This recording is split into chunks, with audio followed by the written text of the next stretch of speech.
Hey, what's going on, man? Not too much. Here we are. We're back.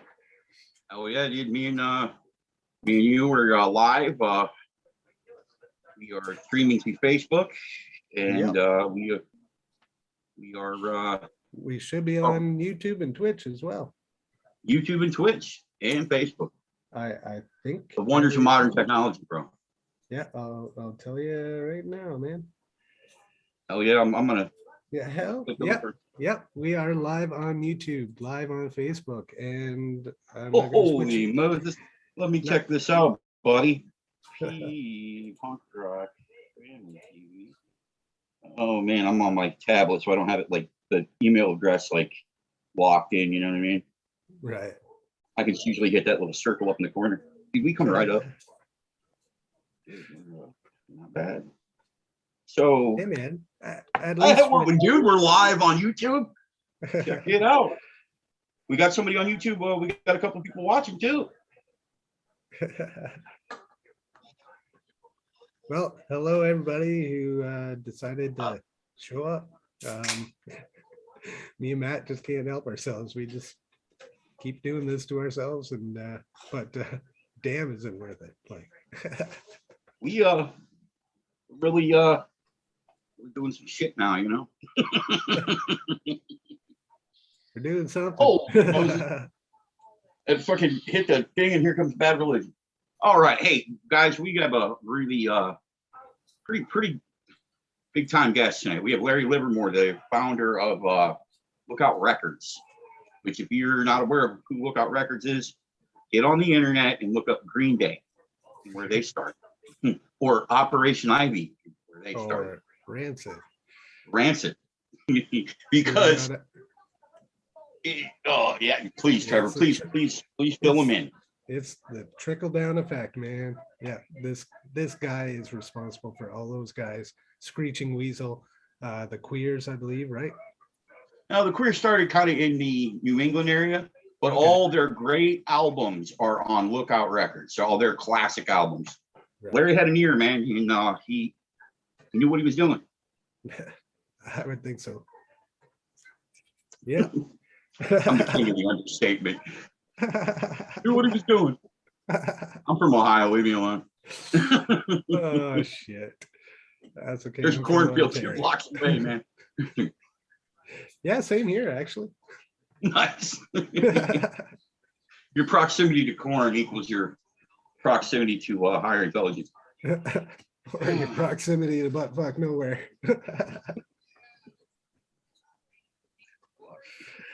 Oh, so yeah, how you been, Matt? How you doing today? I'm fucking doing great, man. I'm feeling real good. You know, I'm excited. I was real nervous earlier, and then I just thought about it, man. I've kind of been doing this a little while now. You know, I need to start acting like it. So I sat down. I had dinner with Declan, and we chilled out. And he called me a dirty hippie, and he snapped on me, you know, all that stuff he likes to do. And now he's out there yelling at kids on the headset because I'm not out there to stop him. So he's just out there like, yeah, kicking your ass. No, he didn't say anything like that. He's your son. But anyway, is. No, he is. Anyway, dude, I'm doing good. How have you been, man? I'm doing all right. I watched the kids today, and I worked most of the day. So yeah, I just stayed home with the kids, tried not to lose my shit on them. Brenda is on a plane to Florida from Washington. Her mother has been ill, so she's been up in Washington State, and she's so ill now. And she sends her well wishes to you and I. So Absolutely. We will see her next episode, I'm sure. We're gonna do it without you, and thanks, bud. So, I don't know, man. Yeah, I got all kinds of things I want to ask, but you know, as soon as you get in there with somebody talking to them, it all goes out the back of your head. You ever notice that? Mm-hmm. It's like you're like, oh, I have smart questions until he enters the room. Well, let's see how it goes down. Absolutely. I'm gonna switch over to Facebook on the old tablet because looks like we got a comment from folks like Bob Blanchard and you know, Yeah. Oh yeah. We got Mark Martin watching. We have Megan Mark Deskins Martin, right on. and Joey. So Joey yeah. Upchurch. Yeah. Yeah. Oh man, all right on, brother. Thank you. We love the support. Absolutely. Get it done, I guess. Mr. Livermore ready? Not yet. No, we're still just waiting on him. Okay, no, that's fine. Where's Joe? I'm looking at my messages. I just want to make sure Larry's not needing this. I talked to Oscar Taps of the Nice. Stolen Wheelchairs, Mark Martin. And holy Moses, I don't know what that was. Good Lord. Sometime I'm gonna have to get a hold of like technology. Anyway, Mark Martin, our friend out there watching, we talked to Oscar Taps of the Stolen Wheelchairs. Mark's a big fan. Oh, And nice. we're gonna have him on. So you know, that should be pretty cool. Oh yeah. Mr. Livermore, I keep checking my email, but there's no link. Oh, good God. Hey Trevor, I'm gonna shoot him a link again. Yeah. And let's get it done. I'll send it again, sir. Sounds good. God, dude, we're Oh yeah. Ain't that a ditty? technology. What are you gonna do? Joey says we're gonna kill it, lads. I hope so. Very nice. And Megan says, yeah, Joey's watching downstairs and she's watching upstairs. Well, we appreciate the support, and you know, Joseph is one of us, and he'll be debuting a new show here pretty soon. The Punk Rock Comic Shop with some pretty killer guests coming. We're gonna have fun there too. One super top secret guest that we can't talk about, but he wears the cape.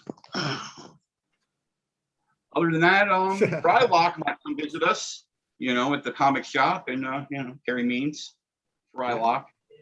I'd rather have had Carl, but you know, I like Frylock. Absolutely. Well, hey, we have Mr. Larry in the waiting room. Thank you. Wet my whistle, and let's bring him in. Sure.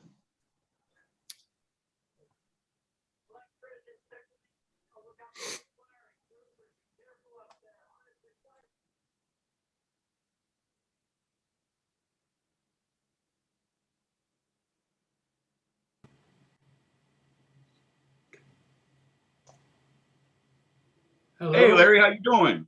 Hello. Good evening, sir. Hello. Which one of you is which? Oh, you're Matthew down below, and you're I'm Trevor. you're Frederick. No, Trevor. Oh, Trevor. Well, Yeah. close enough. Frederick. my nickname's Fletcher, so you were close. Yeah.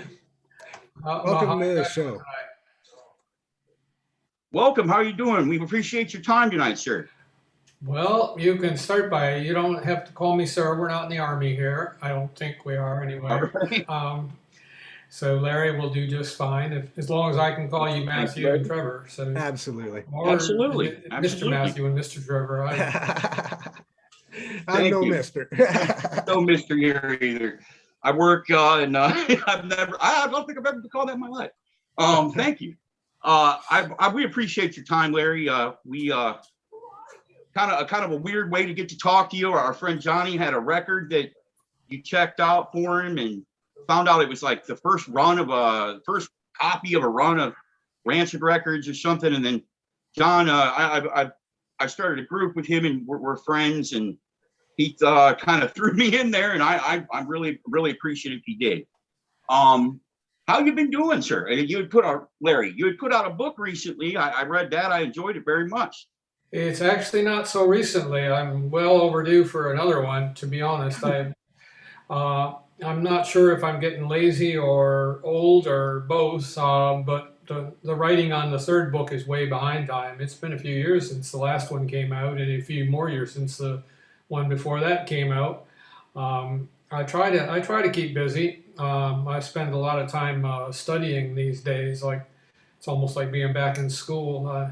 fact, I am taking a class which is very, very demanding, which takes up a lot of my time, and it makes me feel like I'm back in middle school all over again when I don't know the answers and the teacher's asking me to read aloud, and I don't know that word. We're talking about Chinese, of course. I do know most of my English words. You know, it's good to, you know, keep learning, keep doing stuff. You know, you always seem to be pretty prolific, and use it or lose it. Yeah, I read You got it. Memories from Spy Rock, and then I read How to Ruin a Record Label, and they were great. I've only been on Facebook a couple years, Larry, and I had spoke to you one other time a long time ago in the Lookout Records, the public group. I had joined that. It was one of the first groups I'd ever joined, and I liked it because, you know, I enjoyed the music. So there was a lot of, you know, decent people in there that posted, you know, pretty neat stuff, and you know, different items and things like that. It was entertaining. We're just we're happy to have you. And what was it like, you know, coming up in Berkeley and stuff when you were, you know, younger, before before Lookout? I have to be honest with you. I was not that young, even as you say, coming up in Berkeley. I'm originally born in Detroit. Right. Right. I knew you were from Michigan. And I spent the first about closer to the first 19, 20 years in Michigan. But I started, when I was 20, I had a misunderstanding with the authorities that required me to vacate the premises in a hurry. They wanted to put me away, and I felt like at 20 years old that didn't seem like a good prospect. So that's when I hit the road and got to see a lot of America at a very crucial time. This would have been in 1968, when the whole country seemed like it was blowing up and falling to pieces. You know, there was a lot of riots, a lot of fighting in the street, and of course the war was going on in Southeast Asia, and a lot of young people were dying on both sides.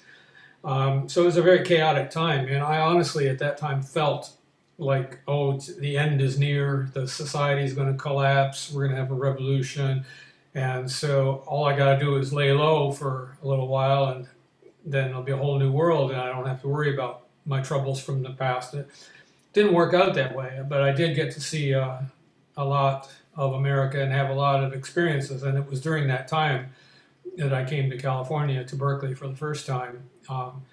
This was when, of course, Berkeley was one of the hippie capitals of the world. A lot of people kind of feel like they have to divide themselves up between hippies and punks, like one is the good guy, one is the bad guy, or vice versa. I can tell you that based on my experience with the level of hippies that I knew in the 60s, they weren't all that different from the punks, or at least the punks that I knew. I mean, the costumes are a little bit different, the haircuts a little bit different. Not even that was as different as you'd think. Now, obviously, the music was different, but the attitude was very similar. You know, we'll survive however we need to survive. We don't pay any attention to anybody else's rules. We'll just do what we need to do, what we believe is right. And so, you know, after about number of years in Berkeley, when punk came along, well, it just seemed like a natural transition. Yeah. I've told this story a number of times, but have you ever heard of a place called the Mavaway Gardens? Mavaway Gardens, yes, I have. It was the first regular ongoing punk rock club in San Francisco, starting around '76. Okay. And I went to my first show there in '77, and I was like, wow, this is really exciting, this whole new energy. And it's like, wow, I haven't been this excited since the 60s. But then I look around, and it was the weirdest thing. Everybody, not everybody, but so many people look familiar. And I realized a lot of them were the same long hair hippies that I'd known for years, only they'd cut their hair and put on a leather jacket. And they just had moved on to the new thing, which, Sure.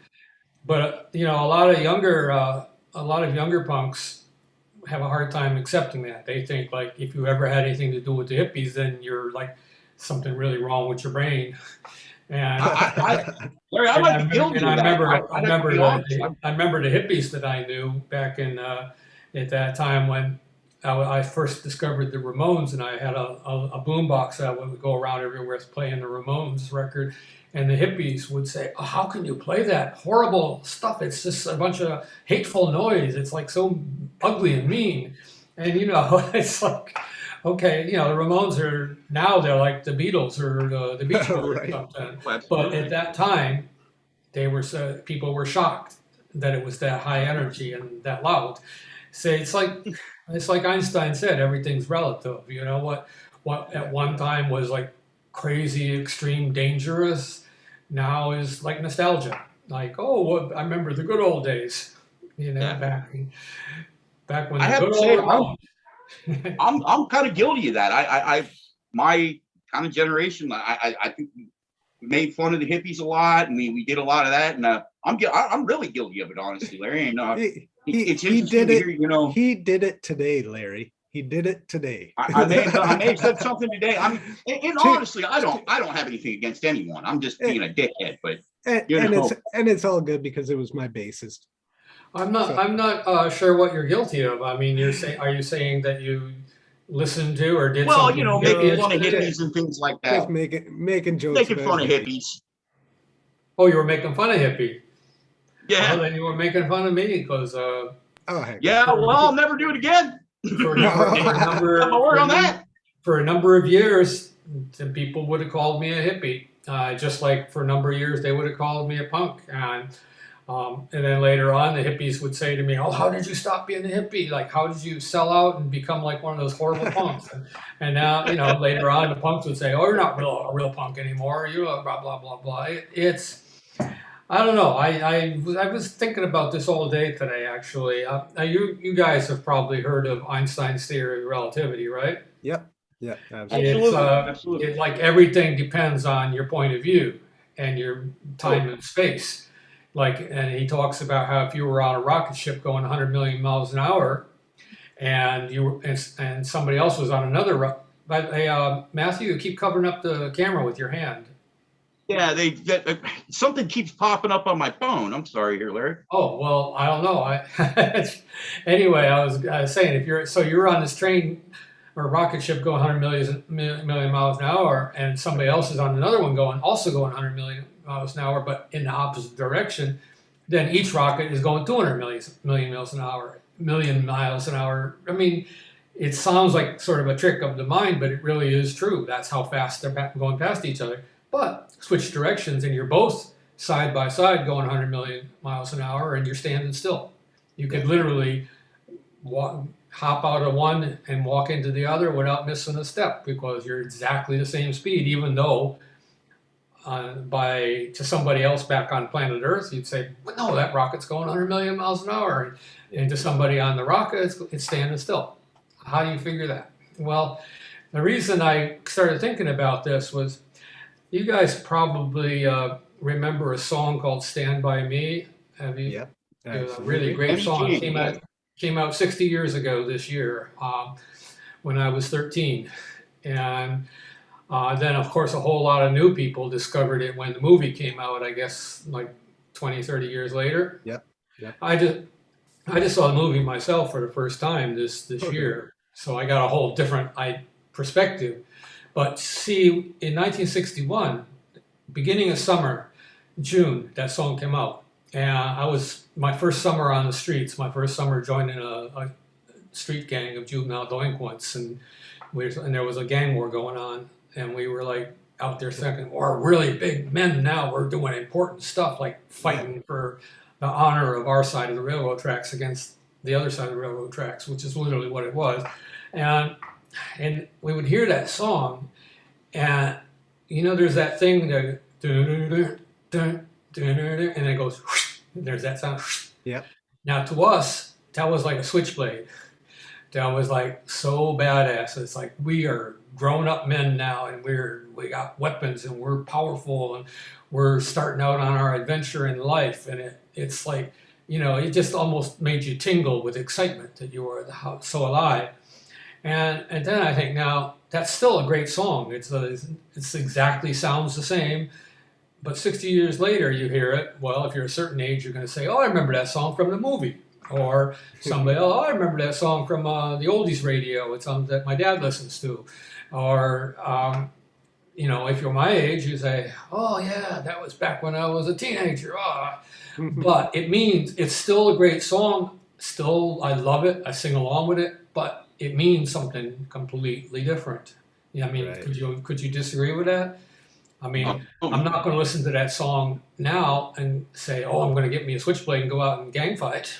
no. No, I mean, it's just like, what a great song. Oh man, I would give anything to write a song that great or to be able to sing it as great as Benny King did.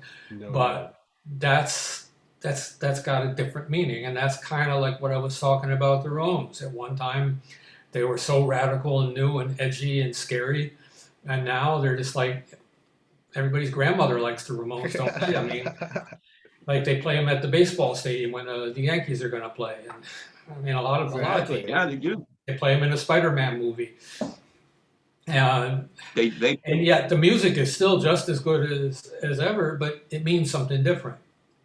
And this is what I think people really got to remember about whether you want to call it hippie or punk or alternative or any other style of music or culture. You know, it's really all about people trying to find themselves and to find a way of connecting with themselves and with others and to make sense of the world that they live in. Like I had a really good teacher at college, and he said the ultimate purpose of all study and of all art is to understand what it is to be a human being. What does that mean? And how does that affect my behavior toward my fellow human beings? Because once you get on that path, it's a lot harder to say, oh, I hate him because he's a different country or a different nation, color or a different hairstyle. Yeah. And because you realize once you're connected by culture, by music, by art, by movies, you kind of begin to get the sense, wait, hey, we're on the same page here, basically. We may have slightly different styles, but basically we're trying to muddle our way through the world. And, you know, we all get scared and we all get angry and we all fall in love and we all, you know, want to make something of our life and feel like we're worth something, you know, regardless of all the different styles and approaches we might take. Absolutely. Absolutely. that's really, I mean, that's really a way to look at it, and it's true. I mean, you can't argue that. That's I wasn't That's looking for an 120%. argument, but you can argue if you It want. is. Yeah, I mean, no. I mean, that was beautifully put. I mean, If you it were was really, like some of the old punks in San Francisco or Berkeley about 40 years ago, you'd be like, you're full of shit. You don't know what you're talking about. yeah. I mean, you know, I might have, but I might have known then I was full of shit too for saying you were full of shit. You know, it's like you said, it's all about perspective. One thing I was wanting to ask you, you know, with Lookout Records and everything, you know, that had to have been just a trip the whole time. You know, I mean, reading everything I've read and listening to the bands I've listened to, I mean, you had an ear for just some of the, I mean, honestly, some of the best talent in punk rock. I mean, the Queers, Screeching Weasel, Operation Ivy, Green Day. I mean, the list goes on and on and on and on. Well, you don't need to flatter me, but I will say, and this is, I'm not trying to big myself up or anything, but you know, we all have our talents and we all have our weak points, you know, and I'm pretty dumb about some stuff, like math, for example. I hate math. But I'm pretty good at picking which band, or at least I was. I don't know if I would still be good today, but at that time, I was very good at picking bands that, and not just the ones you named, because they all kind of sound a little bit alike, but you know, Lookout had a wide range of styles of music. You know, there's certain ones that were the most famous, like Green Day and Operation Ivy and the Queers and Screeching Weasel and Avail, but and a few others, Pansy Division. But there were, my point was not like I'm going to find the next big thing or the next big hit, but was to find bands that were worth hearing that would sell at least enough records to pay their own way. I mean, like I didn't want to run a charity, but I didn't need for them to sell like 10,000 or 100,000 or anything. It's just I was really good. I can't believe I'm saying this because I don't usually praise myself much. I'm not that kind of It's guy. true, Larry. It's true. Like my mom always used to say, "Don't break your arm patting yourself on the back." And Now, but what I was good at was saying, okay, I think this band is really worthwhile. People should hear them, but I can tell they're not going to sell a lot. So I would just plan to sell 3,000, and I would, instead of spending a whole bunch of money making all these extra covers and extra promos and all that kind of stuff, I would just plan to sell 3,000, and pretty much that's what would happen. And sometimes I would plan to sell, like with the Weasel record, I planned to sell 50,000, and it sold a lot more. Obviously, Green Day, I planned to sell 50 or 100,000, and it sold a lot more. But basically, I never really lost money on any of the records, which is pretty amazing. But the trouble is with being good at one thing is that it can sneak into your head that you're good at everything. Just because you have a certain talent, you might think, oh, well, I could probably do that too. Like say I'm in a band and we have a couple big hits and everybody says, you're a genius, you're a genius. So I say, I bet I could run a record company too. I bet I could be a movie star too. And maybe you could, but most cases, not necessarily, because these are different talents. Mm-hmm.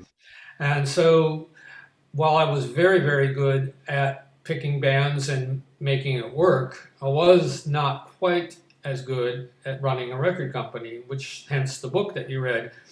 I did it almost by accident, I think, for a long time. It ran really well for about the first 10 years.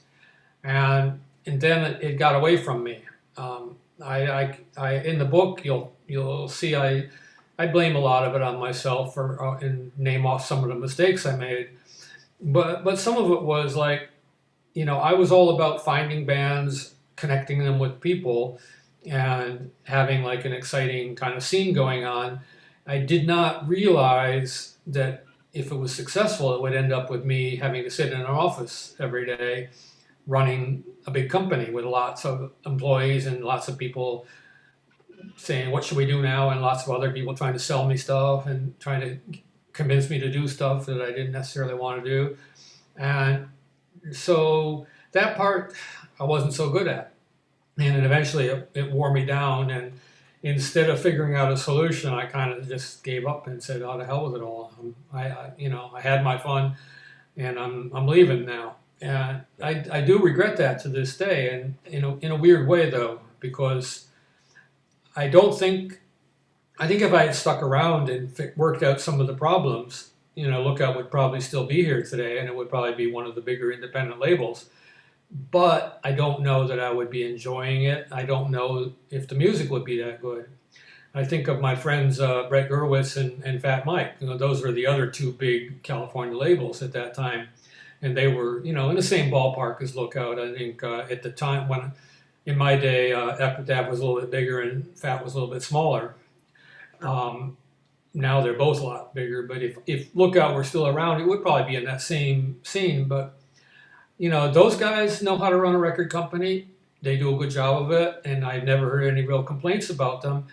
But they have to put out a lot of music that, personally, I wouldn't want to listen to. I mean, and part of the job of running a record label is you have to be, like, tell everybody they're great, Yeah, right. Even if they're not that great, or even if you don't really care about them, but they're going to sell a ton of records.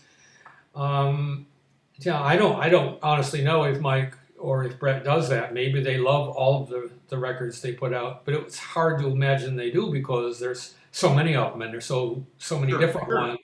But maybe they do. I know that they both tend to, anyway, that's part of the job. It's not about being fake. It's about really liking everything and being able to tell everybody how great they are. And I love your sound. I love your music. Oh, we're going to do wonderful things. I was never good at that. And if a band asked me then or now, so what do you think of our new recording? I'm like, it could use a better bridge and a better chorus, and it needs to be remixed. And that's not what most bands want to hear. They want to hear, they're awesome. They want to hear how awesome they are, how amazing they are, how they're the best band there ever was. And I'm not good at that. But I also wasn't good at just the day-to-day office stuff. All my fondest memories of Lookout were when we were just in a little room. I don't know, you can see behind me the size of this room. This room is actually bigger than the original Lookout room. And there were 3 of us working there, and I also lived there. So basically, I had just some blankets that I rolled up in the corner every morning when the other guys came to work. And we had a couple desks and 3 phones because there was 3 of us, and that's where we did everything up until the day that up until we were selling millions of records. We were just in that little room, just the 3 of us, and I felt like Lookout really lost something the day we left that room. I used to get such a kick out of it. Like when Green Day first signed to the major label, their managers and some major label dudes all came to our little room, and they were like, we only had 3 chairs, so there was like no place for anybody even to sit, and they're all just looking around like, wait, you're selling like millions of records out of this dump? Because it really was a dump. It was like, where in Berkeley they have rent control, so basically the rent never changes, so it like was super cheap, but because it's super cheap, the landlord never fixes anything. So basically it's just the room had not changed in about 30 years, and neither had the rent. And yet, those were the best times. Like all 3 of us were like literally within reach of each other. Like if Chris or Pat says, "Hey, can you hand me that?" I could just be like, here. And so when we moved out of there, I think Lookout really lost something. Some of the band, well, actually not some, only one of the bands really was one of the members of one of the bands, Ben Weasel, really was mad because he thought we didn't seem like a professional record company, so he kept harping on us to get a real office. And I'm like, this is a real office. We're selling more records than almost anybody is. I mean, Right. but he wanted it to look like on TV or something. And, and once we got the real office, it was actually 6 rooms. We're now, instead of being right next to each other where we could hand stuff to each other, we're having to call each other up on the phone or email each other in the next room and stuff like that, which was fun for a while. But, it's kind of like kids playing with walkie-talkies, but it's not quite the same. You don't have the same connection. Like when you're all in the same room, for instance, somebody sends in some art for the new record cover for a new, and all 3 of you can like say, nah, it needs work, or that's awesome, that's great. Instead, like, here, I'm going to email you a copy of the new art. What do you think? And then half an hour later, I don't know. I didn't get a chance to really look at it yet. Whatever. And then before I knew it, we had an art department and a promotions department. And see, in the early days, we had no promotions. Basically, we just sent the records to a couple of college radio stations and to Maximum Rock and Roll and Flipside, and that was it. And all the rest of our promotion was just like kids would say to their buddies at school, "Hey, I got this. I heard about this new record. Check it out." It was like this funny thing. We could I for a while I had a map because I did all the mail order myself for the first few years, and we would get a mail order. Like some kids saw our ad in Maximum Rock and Roll and would order like a Isocracy record, and then you could tell because he would write back the next week and get a Corrupted Morals and a Crimshine record, and then like a week later or 2 weeks later, some other kid from that same little town would, and then pretty soon there'd be like 5 or 10 of them all send it in from this little town that we never heard of before. Like one of my favorites was Rock Hill, South Carolina. Never heard of it, and suddenly there was this like whole little colony of Lookout. And the same thing happened in Manchester, Connecticut, Minot, North Dakota. Just like, I learned a lot about geography that, places I never heard of, but No doubt. but that's like the best. It's funny because in our Chinese class we talk about modern issues and stuff only in Chinese, but was the other day we were talking about how public relations and advertising works, and I was like, Well, the best is if you can get somebody just to tell somebody else about it. Because if they just see an advertisement in a magazine or on TV, or on, well, nowadays, I'm showing my age, nowadays they see it on YouTube or TikTok or whatever. Yeah. They say, oh yeah, but somebody's like paying to say that, they're getting paid to make that up. But if one of your buddies at school says, hey, check out, I made a copy of this, check out this song. He's just doing it because he loves the song. And you say, you're a lot more likely to believe him. And then when the two or the three of you got like this thing in common, like, oh yeah, we're the only ones in this whole town or this whole state that knows about this super secret little record label in California. It's like kind of being in a special club, almost like your own little church. Absolutely. And it has power. It has power. People, that's kind of how we grew, without having to hire a bunch of PR agents and take out a bunch of ads. That's absolutely how I learned about Lookout. I mean, I had a friend that he gave me a Queers record, and gave me, honestly, I got the first thing I ever got was a dub cassette of Operation Ivy Energy, and that just took me. And I bought the real copy of it and just went from there. I looked down to see this, and we'll try that. And they were just bands. A lot of good bands were on there. Like you said, Crime Science, Socracy. I had ordered several Queers records. That was a question I was wanting to ask you. How did you get to be? I kind of know, but I mean, for everyone, how did you get to be aware of the Queers, like Joe Queer and? Well, the popular story is that Ben Weasel talked me into it, but that's not completely true. It's partly true. Ben did help. But the full truth of it is that, you're probably familiar with the first Queers record, which goes way back to the early 80s, right? It's called Grow Up. We later reissued it on Lookout. But Absolutely. That had been around for years. And it was like very few people knew about it, but like hipsters and college radio DJs and stuff knew about it. And I was volunteering at the Berkeley College radio station.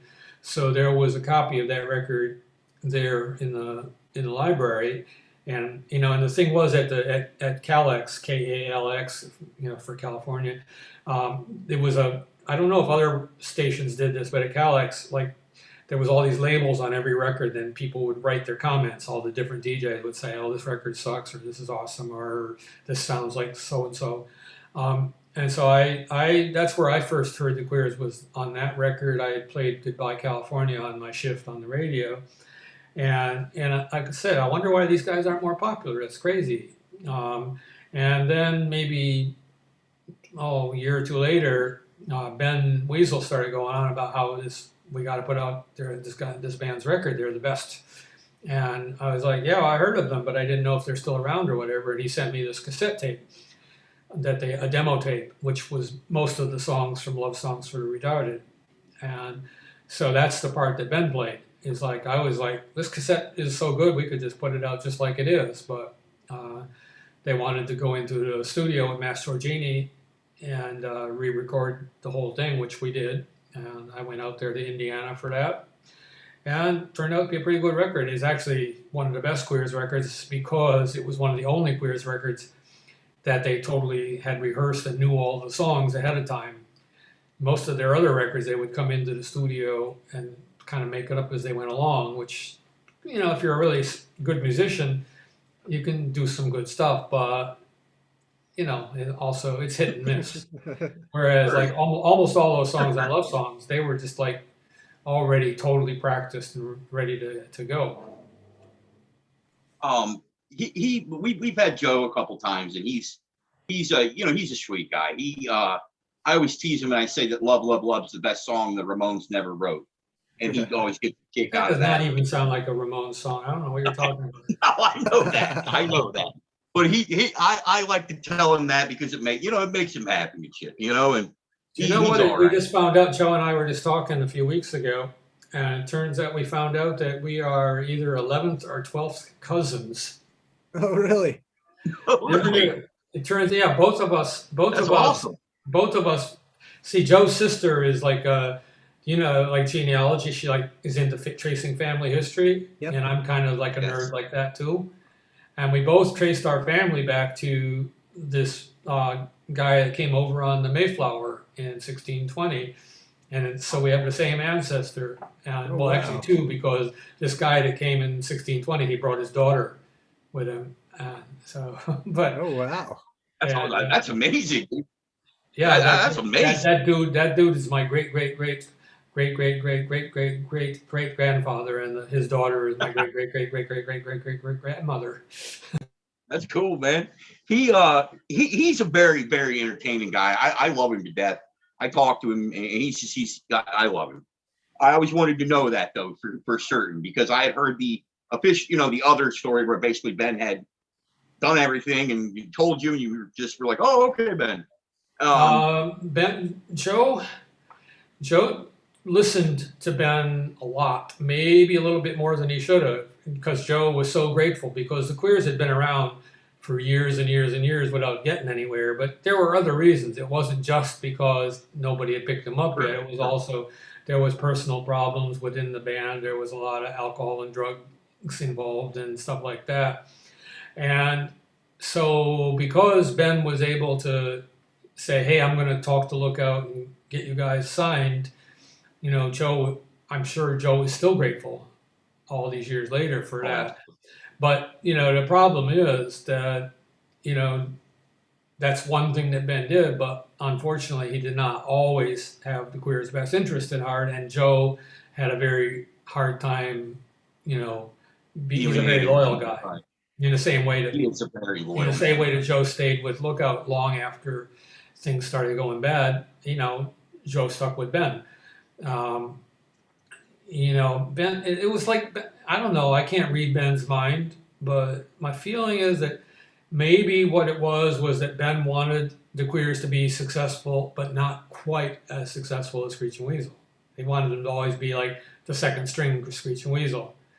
And that would make sense. I mean, that's human nature, I guess. I mean, it's human nature, but you would like to think, people would rise above that, but it's kind of like, and if you were to say Rancid versus Operation Ivy, which one sold more records? Which one is a better band? You could make an argument on either side.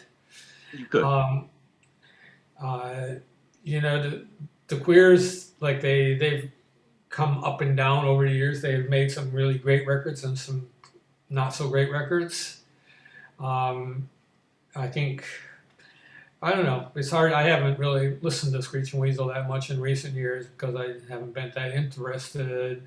The recent one was real good. I'll give him that. Everybody says so, but here's the difference. And I honestly, I don't really have that much interest in anything after the Lookout Screeching Weasel records, and even the last one, not To Kill the Musicians, which was a compilation, but the one before that, the How to Make Enemies. Irritating enemies and irritating people.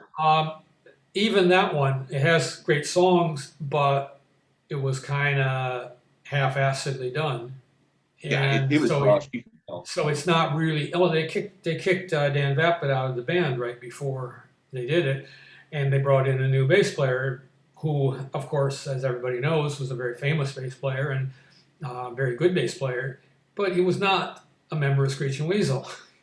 He just showed up, learned the songs, recorded them, and whereas Dan Vapid had been playing those songs for years, and right. And there was a chemistry between him and Panic and Jughead, like those four as a unit. I mean, there was a lot of different members with Screeching Weasel over the years, but those four, like we always call the classic Weasel. I mean, because those four just, once they got it together, it was like John, Paul, George, and Ringo and the Beatles. I mean, you wouldn't try to have different Beatles. I mean, you could try, but it wouldn't be the same. No, those classic records. I mean, they're very, very good. I mean, he's got an ear for writing a tune. Well, I think the difference that you might notice though is that like the later Weasel records, I mean, they're like the production on them is like 100 times better because we had like almost zero money to spend on Sure. production in the early days.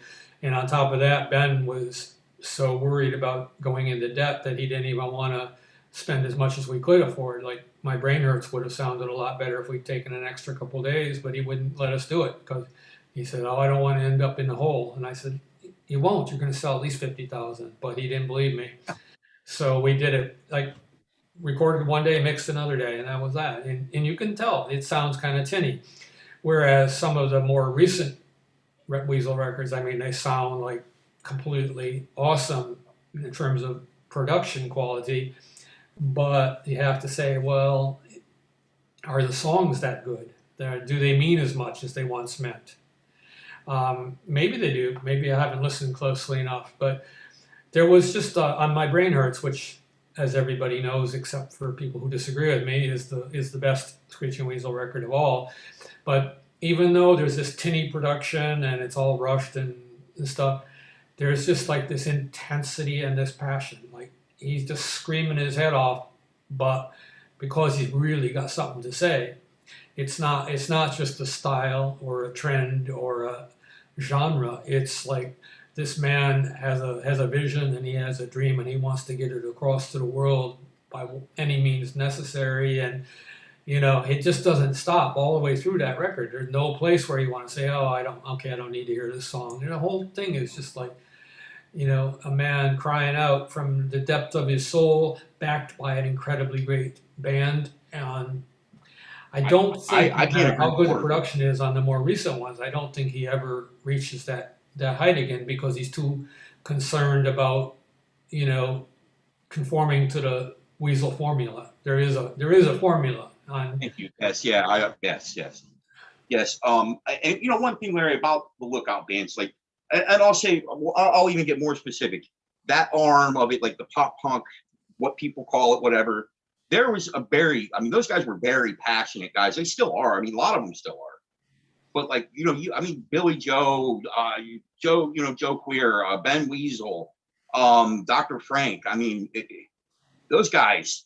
What was it like being around such talented people all the time? I mean, that had to be They were that just a bunch of goofy kids. Yeah. But I mean, you might think so, but I know. Remember, I was older than just about all those guys, and sure. And to me, they were kids who I admired their talent, and this might have been a fault on my part, is sometimes I treated them like kids. And, like sort of lecturing them or saying, "Oh, you guys don't know what you're doing." And, Sure. and that actually worked with some of the bands really wanted to hear my opinion and my advice about how to record or arrange songs or whatever. Others were pretty sure themselves. And the two of them that were the surest of themselves were Operation Ivy and Green Day. Those guys, they would listen sort of politely to me, but then they would just go ahead and do things exactly how they wanted to do it. And almost always they were right. And whereas it's funny with, with Ben, when I first started working with Ben Weasel, he had already made a couple records by that time, and he was very disillusioned with the whole punk rock scene. Both records had not, one of them sold, I think, a 5,000 record, which was a lot in the 80s, but he didn't make any money at all on it because I guess the guys who put it out didn't run things very well. So basically, he was bitter already. He was like a 20-year-old old man. He was like, he said, "Oh, this punk rock business is just like a bunch of BS. You can never really make a living at it, and basically we're always going to be working crap jobs, just in order to put out a record that nobody buys and stuff." And I kind of had to spend a lot of time with him saying, "No, Ben, listen, if we do it right, your music is great. People will love it. We just have to do it the right way." And he liked to argue and he liked to tell me what was what, but for at least a little while, he took my advice and things did go right. And for that first year after My Brain Hurts came out, he was like, "Whoa, I guess you were right. I guess the Lookout way works, and I guess Lookout's great. And he was even writing that in Maximum Rock and Roll and telling everybody how great Lookout was and how great the indie DIY scene was. And then it started to change. Then he started like succumbing to that thing like, well, if I'm such a genius songwriter and performer, I must be a genius about how to put out records and run record companies and stuff too. And I don't need Larry. I don't need Lookout. What the hell with that? What the hell with those guys? And so from then on, it's turned into more and more of a fight as time went on. It was almost like he had to prove that he could do it all himself, and he didn't need any help from anybody else. And that's a fatal flaw. It really is. I mean, I could not have done any of the Lookout stuff if I didn't have help from other creative people. And I don't just mean the bands. I mean the guys who did the art, the guys at, and the woman, especially at More Damn Records, who did a brilliant job of distributing our stuff. The people who put on shows and wrote fanzines, all of those people did stuff that I couldn't necessarily do, but you know, because they did it, they made me look smart too. And I guess I didn't feel as much of a need to prove that it was all me, because I knew it wasn't. I think that partly comes from being older when I started out. I'd been through the mill and up and down a few times already in life, whereas a lot of these kids that were in the bands, you know, this was their first time away from their parents and their first time going out on tour and their first time, I mean, to them, like, oh my God, we're going to be on a record? Oh my, are you really on the radio? It was like they couldn't believe it was happening. And so it was much more powerful, I assume, much more powerful feeling. I remember Tim, well, Lint, as we called him in those days when Operation Ivy first came out. And at the same time we were recording Operation Ivy, he played guitar on a couple tracks on my own band's record, The Lookouts. And I remember we got the mix that night. We went down to the all-night 7-Eleven where his brother worked, and they had a sound system. And he says, "Jeff, check this out. I'm on this record." And we blasted The Lookouts. It was like 2 or 3 in the morning at this 7-Eleven in the suburbs, and Tim is dancing around the store. We all were dancing around the store, and it was just so exciting, you know. You know, things don't stay like that forever, but some ways they do. Well, I think they do in a way, like you said, because I mean, you know, it took place when I found it. You guys were still, you know, operating, and the first, you know, like I said, I had an Operation Ivy record, and I ended up with Kerplunk, which was a fabulous record. You know, we all know the story there where they ended up, and that blows my mind. That blows my mind to this very day. What's the story of Kerplunk that we all know? Just, you know, Green Day period. Just that had to be a mind-blowing experience. I mean, it just. No, you know, again, they were just kids. They were 16 when I met them. I'm sure, but you know, and their drummer was 9 when I met him. Yeah, your band. Yeah, he played with your band. Your band. Yeah, he joined my band when he was 12 and played with us until he was almost 18, and then joined Green Day. But I knew him even sooner. I knew him when he was like 9 years old. I met him down at the swimming hole near our place up in the mountains. And when his family lived down the road from me, and I went down to the swimming hole, and he was there with his mom and his sister and a bunch of other kids, and that's how I first knew him.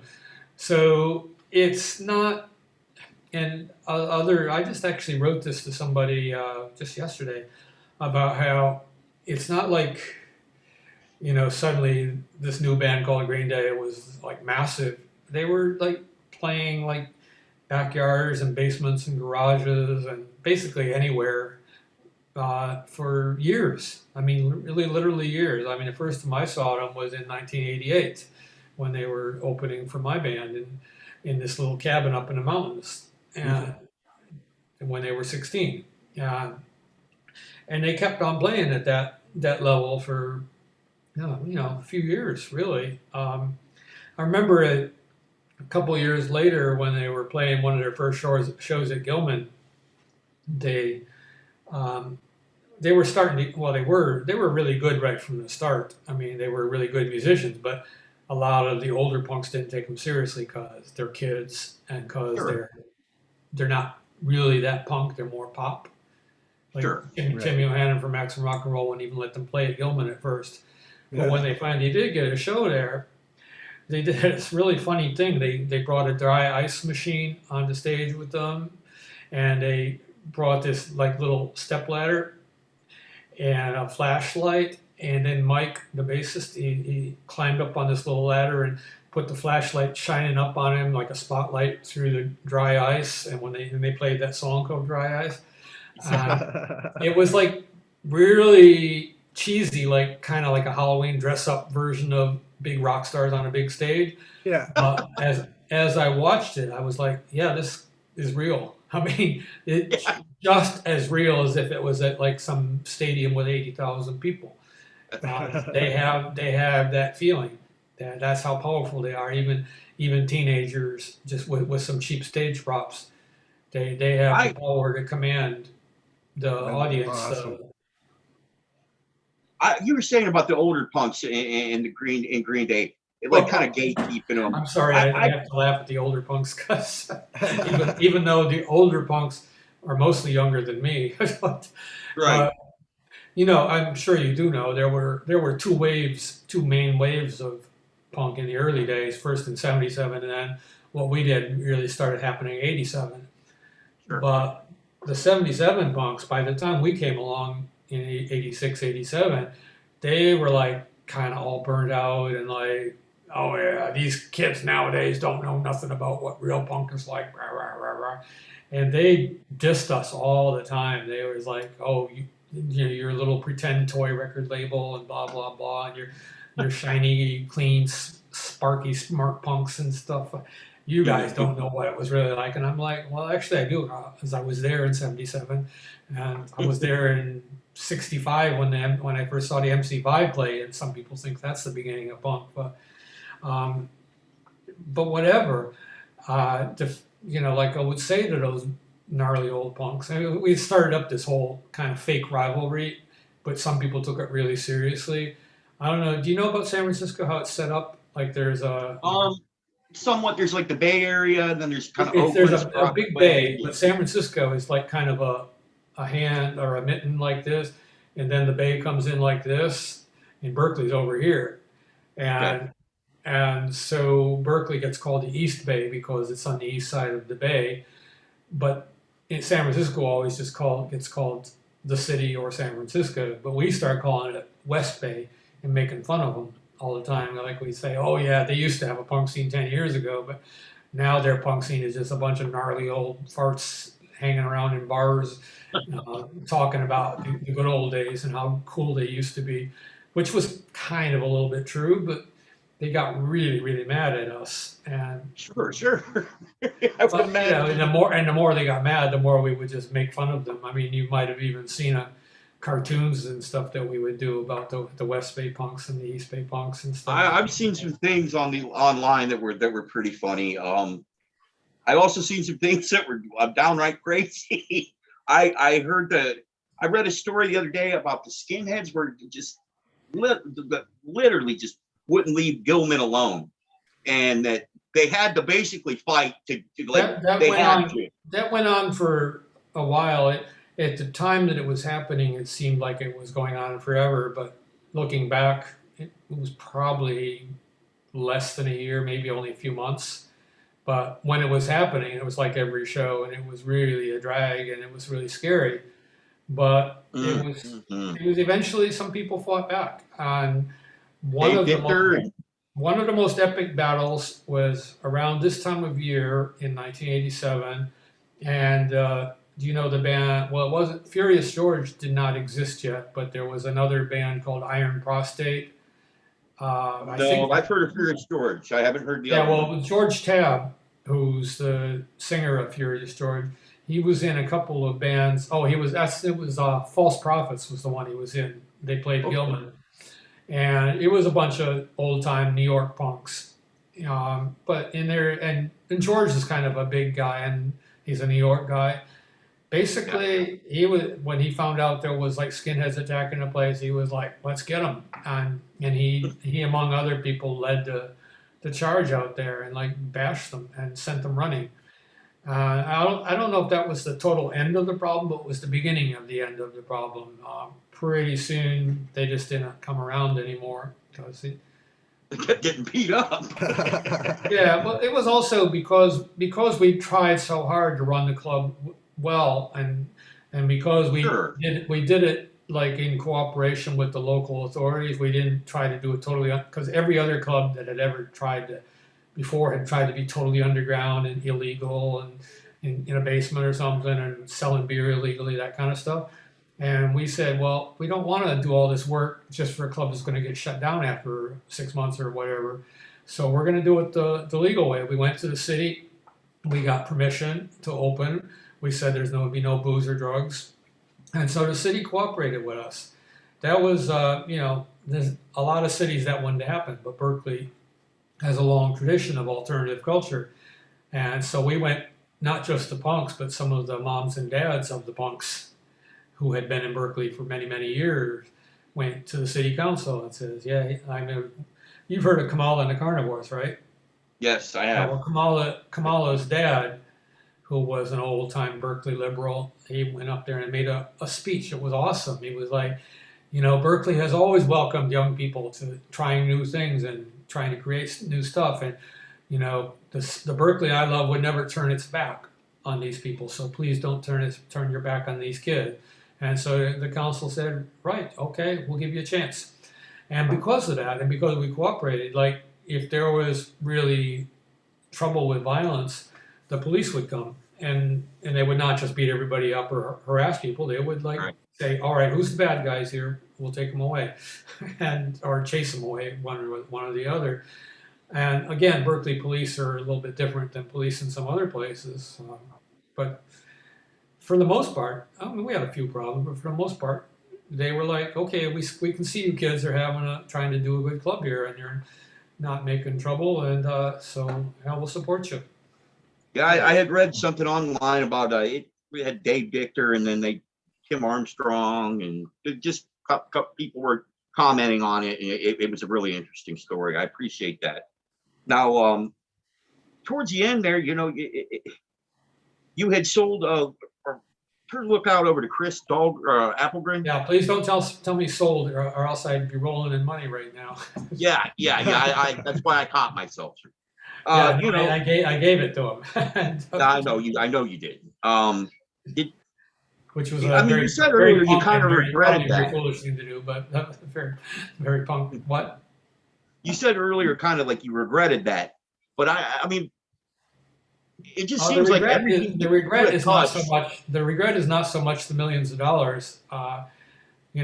Easy come, easy go, right? I never expected to make any money out of Lookout, so the fact. I mean, it was at the time that I left, it was probably worth, I guess, maybe $30 to $50 million. But I was like, oh yeah, but the punks will just take care of it. that's my hippy dippy as well as my punk rock. Punk. Well, you have ideals, sir. I mean, in fair, you have ideals. I mean, honestly, I always admired you quite. But also, it was also dumb too. I mean, it's not so much that the point of it was to make a lot of money. It's that if you give something away, people tend not to value it. If you know what I mean. Yeah, I do know what you mean. It's like if you're an artist and you paint an incredible picture, and your name is Pablo Picasso, and you just give it to somebody, chances are after a few years, I'm tired of that thing. That doesn't even make sense. I'm just going to throw it out. And if somebody doesn't find it out in the garbage, then that picture is lost. Basically.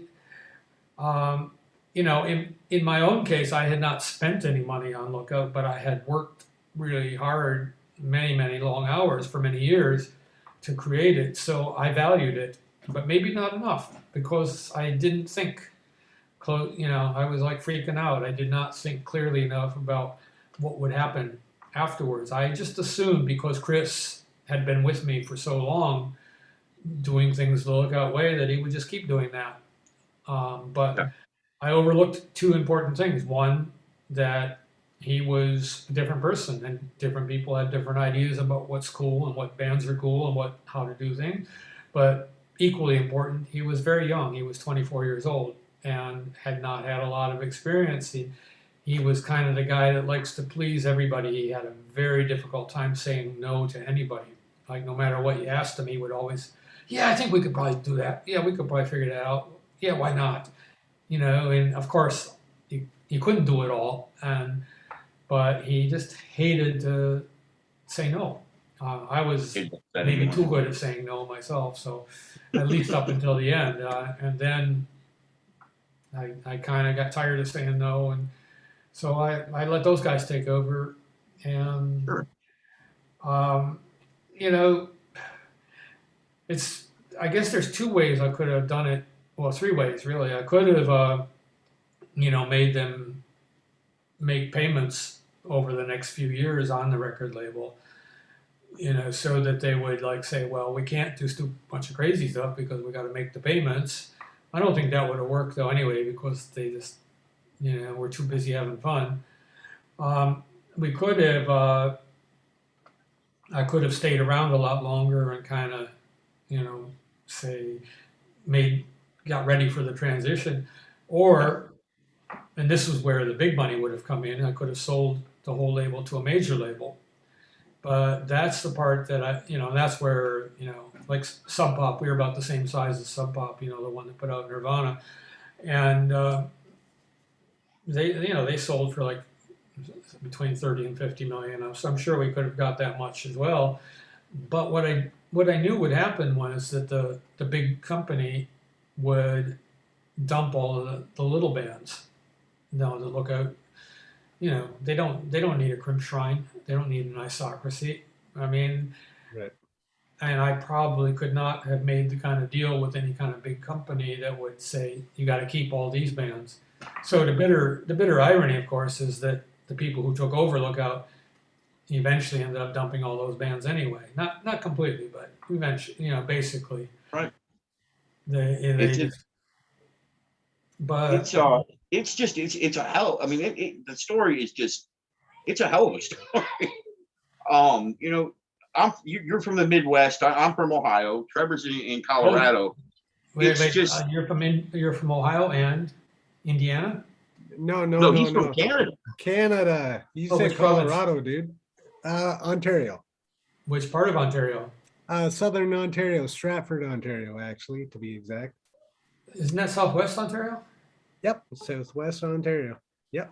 I got corrected the other day by Grant Lawrence of the Smugglers, who I used the wrong term for Southwest on. I didn't say Southwest and spell it right, but no, I obviously I grew up right across the river from there, but most of my Canadian relatives are in a somewhere between Toronto and Windsor and nice. Up to and Kitchener, Waterloo. Yep. We're a hop, skip, and a jump from Kitchener. My parents live over in Ayr, which is just outside of Kitchener. We're close to London, like within an hour. And I remember when they built the 401. Yep. That date me. They took off the back 10 acres of my Uncle Will. This is back when they had acres, of course, in the 50s. But they took off the back 10 acres of my Uncle Jim and my Aunt Bertha and my Uncle Earl's. They all had 3 cornfields right in a row, and they took off the back 10 acres to run the 401 through there. It was up until that time. If you wanted to go to Toronto, you had to go on the Highway 2, which was a 2-lane one. It's crazy. It's just amazing to think that you touched. You know Wyerton? Wyerton? Yeah. My uncle has a hunt camp, which is just outside of Wyerton. My cousin George used to be the bank manager there in downtown. All right. Yeah, we've got Wyerton Willie there. That's kind of like Punxsutawney Phil. Oh yeah, right. The groundhog. I was up there about 5 or 10 years ago, and I went and took the ferry out to Manitoulin Island and then over into Michigan. That's awesome. That is awesome. Well, so, my mother's an Ontarian. So. That is super cool. I did not know that. You have reached out, sir. And Wait. what you've done- Now we need to diss on Ohio. What town in Ohio are you from? I am from Akron, Ohio, sir. Home of LeBron James and nothing else. I know Akron. I lived in Akron briefly in 1968 when I was Really? when I was hiding out. Yes, on a street called Victory Street. I know right where it is. Do you? Right over by off Arlington. Before that, I lived in Kent for a while too, but then times got rough and we couldn't afford Kent anymore, so we had to move over to Akron. This was in April of 1968 when Martin Luther King was assassinated, and there were riots all over the country, including in Akron. So there was smoke rising all around us, and I stayed up in the attic of our house reading all 3 volumes of The Lord of the Rings for that whole weekend because I did not know what else to do. But yeah, Ohio was we used to have a mean joke about Ohio, and what's the only reason that Ohio exists is so that Michigan has something to look down on. Yeah, I've heard that one. The football, the Buckeyes and the Wolverines. Back in my day, the Michigan was usually on top, but that's no longer the case. Yeah. Now it's almost always Ohio. So I've been to Columbus a few times too. It's no fun anymore. I'll tell you another story. When in the 60s, you could drink beer, watered down beer, 3.2 beer at 18. And so it was about a 50, 60 mile straight shot down the road from Detroit to Toledo. And so basically we would do all these runs down there in the middle of the night down to Ohio. Basically they were a lot less strict in those days in general. Like even if you were drinking and driving, the cops would just say, "Oh, don't do that," or go home. They would not take you to jail or anything. But we would tear down there in the middle of the night down the Dix-Toledo highway, and then buy 2 cases and drive all the way back, drinking them all the way. We had quite an adventure. I called it West Side Story on Ice, which when we were about halfway back from Toledo to Detroit, and it was a very miserable, cold, snowy night. Really dangerous to be driving even if you weren't drunk. But this carload of other teenagers pulled alongside of us and were giving us the finger and calling us names, and we were doing the same back. And eventually it was well, I guess we have to pull off and fight them. And so we were both pulled off into a snowbank on the side of the road, and we're all jump out, and we're all it was like a cartoon almost, because nobody could stay on their feet because it was so slippery, and it was ice and snow everywhere, and we're and it seemed like we had won the fight. I don't know how, because I like everybody else was very drunk, but it ended and with nobody dying or anything. But when I got home, I was wow, that was a night. I had a good time, and I was getting undressed, and I said, "Oh my God, my favorite trench coat, and it's got a slash from here right down all the way across my chest, all the way down to my stomach." And how did that happen? And I take off my trench coat, and my sweater has got the same slash. Jesus. Shirt and my undershirt. By the time I get down to my skin, it's just kind of a little scratch. But I was one of those punches had a knife in it. That's the only explanation I could ever have. But if it had not been the middle of winter, I would probably not be here telling you this story tonight. And Jesus. That's the kind of stupid stuff that happens when, teenagers do a lot of dumb stuff, especially when they're drunk. And we want to thank you tonight, Mr. Livermore, for sitting with us, Larry. Okay, well, that story is enough. Well, no, you can talk all you want. I'm fine with it. But we have a live stream, and we do have a limit to that. So I want to thank you for coming on and talking with us. I really, really do. I would have never guessed. It's been a privilege. I would have never guessed. I did mean to ask. I know I determined where you guys were from, but where are you right now? Are you in Colorado? I'm in Akron right now. Oh, you're in Akron. Yeah. Yes, I'm right. Actually, Larry, I'm about a half a mile from Arlington Street. Well, you're not old enough to remember when the whole place smelled like burning tires, are you? No, no, I was a very little kid. I would have been born during that time, but I don't have any recollection. Oh yeah, You know what I mean? you could see the black smoke rising above Akron from 30 miles away, and when you got anywhere near the town, it just stunk like a tire fire. Uh, it It's was just a big ghetto now, Larry. it was kind of, I'm leaning on hard times back then too. I lived in I another imagine. place well 5 minutes up to Summit Street from downtown, uh, and was sleeping on. Actually, I was just thinking, I got a birthday coming up this week, and I just Oh, realized happy that, birthday.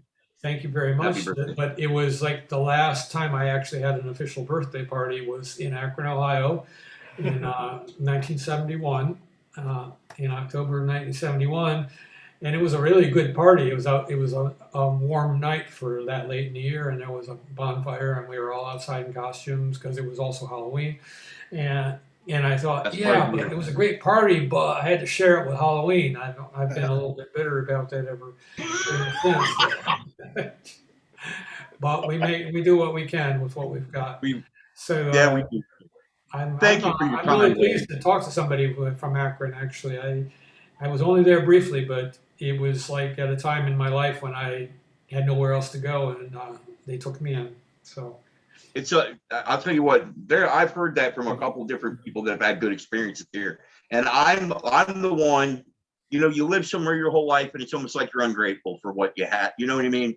And I'll turn around and tell everybody, God, all these rednecks, oh Jesus, because there was quite a bit of red, here, and it's a very red place. And I'm not very red. And it just sometimes really drives me up a wall. But I'll tell you what, there's still a lot of nice people here, and there's a lot of good stuff that happens too. We had just the other night, we had a man on, an activist that we have here named Sage Lewis, that's doing wonderful things for the homeless. So, you have your good with your bad, and that's what it is. That's life, you know. But I cannot thank you enough for your time Yes. tonight. You've been well, so you don't great. need to. It's a pleasure to be here, and it's good to talk to a couple of guys who are really trying to do something. And Yeah. I'm We're, glad we're you trying. included We're me trying. in your work. Appreciate Thank you it. so much. Well, Good thank you luck with so everything much. going forward, Larry. Well, I look forward to reading another book. I really do. Those are great, man. Those are great. I was going to warn you in advance. I was just double vaccinated today from the flu and my booster shot for COVID. So I was Good. afraid I might talk a bunch of gobbledygook nonsense. So if I did, my apologies. I meant to give them in advance, but No worries. I'm This I'm has been feeling a one of the little best bit. interviews I've ever had, Larry. I'm feeling a little bit, just a little bit dizzy, but hopefully I still made sense. And No, Absolutely. you were wonderful. You were wonderful. We well, you appreciate guys are you. wonderful too. So you have a good night, and hopefully You have a we'll nice night as well. chat again one of these days. Yes, Absolutely. I hope so. I hope so. Absolutely. Bless you, All Larry. right. Take care now. Yeah. So long for now. Bye Peace bye. out. Cheers. Good evening. All right. He Punk couldn't Rock, have been nicer. Punk Rock Family TV. We